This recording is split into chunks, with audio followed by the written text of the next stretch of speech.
পয়সা হলে মানুষকে ফকিন্নির বাচ্চা, টাকা পয়সা হলে মানুষকে মূল্যায়ন করে না, টাকা পয়সা হলে আত্মীয়তার সম্পর্ক ভুলে যায়, টাকা পয়সা হলে প্রতিবেশীর হক ভুলে যায়, টাকা পয়সা হলে তিনি যে মুহাম্মদ সাল্লাল্লাহু আলাইহি ওয়াসাল্লামের উম্মত সেইটা ভুলে যান। আম্মা জান আয়েশা সিদ্দিকা রাদিয়াল্লাহু তাআলা আনহা ডাক দিয়ে বলছেন, কানা খুলুকুন নবী সাল্লাল্লাহু আলাইহি ওয়াসাল্লাম আল কোরআন, গোটা কোরআনটাই ছিল মুহাম্মদ সাল্লাল্লাহু আলাইহি ওয়াসাল্লামের চরিত্র।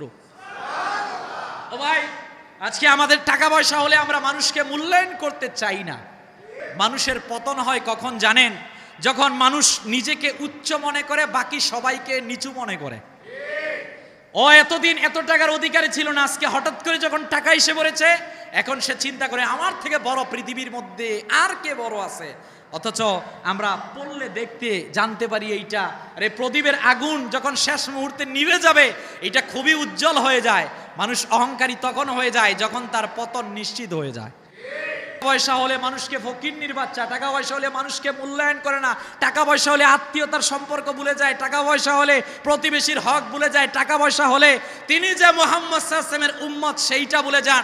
আমার রাসূল শিক্ষা দিলেন এইটা নয়, তুমি ধনী হতে পারো, তোমার কাছে স্বর্ণ মুদ্রা আসতে পারে, তোমার কাছে ক্ষমতা আসতে পারে, কিন্তু তাই বলে মানুষকে নিজের মধ্যে অহংকার এনে মানুষকে নিচু মনে করা যাবে না। কারণ আজকে তুমি রাস্তার সবচেয়ে ধনী, কালকে তুমি ওই রাস্তার সবচেয়ে ফকিরও হয়ে যেতে পারো।